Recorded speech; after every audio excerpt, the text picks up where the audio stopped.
बहिनिया हो रिल दुख डूबी हो।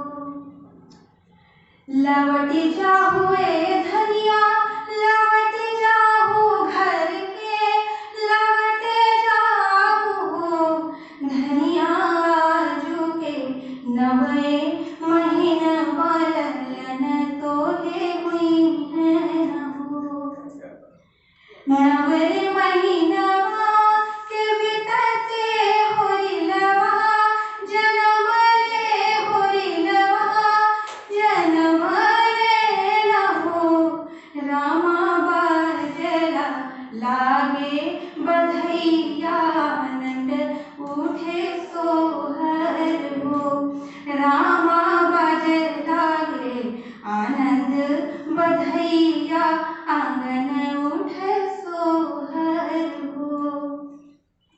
गंगा किनारे